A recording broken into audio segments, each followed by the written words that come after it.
Magandang araw na naman pong muli sa inyong lahat mga ka-vlog, boss, idol, regular viewer, silent viewer at kasama na rin po ang lahat ng mga OFW. Ang gagawin ko naman ngayon po ay magpapalit po ako ng headlight switch. So itong headlight switch po na to ay modify lang po to.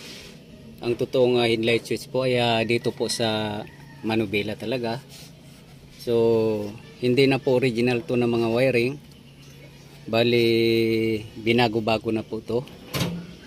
At pati itong headlight switch ay ito na po yung ginawa.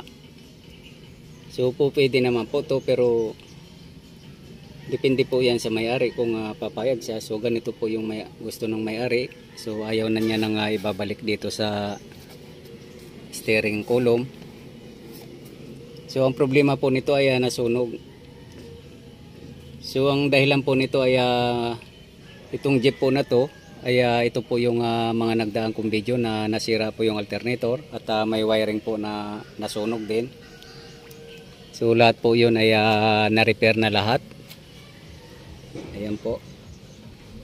So itong headlight switch po na to ay naapektuhan po to. Paano po naapektuhan to? Dahil nga po yung alternator ay hindi na nga po siya kumakarga. Since ipinapatakbo po niya ng gabi nung time na yon. So yung battery po pahina po siya ng pahina. Madidrain po siya ng madidrain habang tumatakbo yung sasakyan at ginagamit po yung headlight. So ang mangyayari po noon yung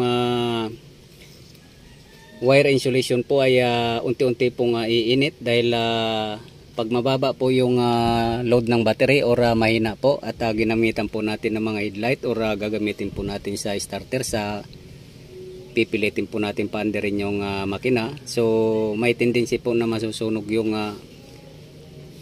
wire po dahil iinit po siya. So ganito po yung nangyari sa headlight. Habang tumatakbo po ay painit po ng painit yung wire nito hanggang sa nasunog po dahil mababa na nga po yung load ng battery. So apektado po yung ganyan.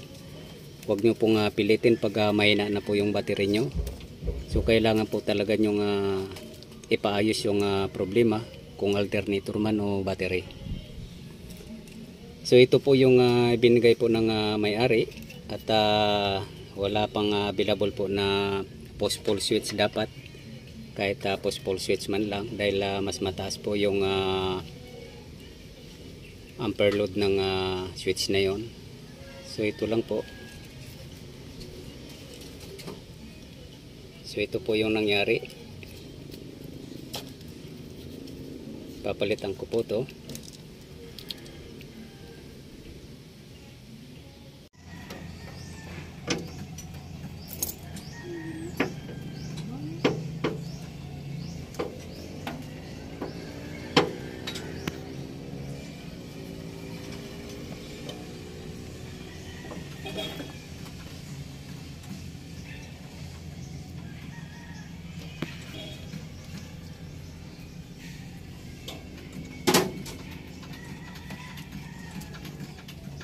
Bro. Otak gua nomor 1.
okay na po, gumagana na yung headlight ulit.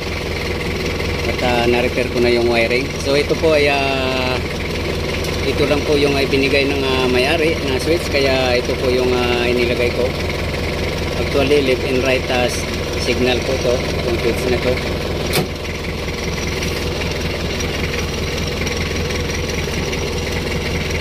So hanggang dito na lang po muna ang video kong ito. Please like, subscribe na lang po and hit notification bell para sa susunod na mga video. God bless all po.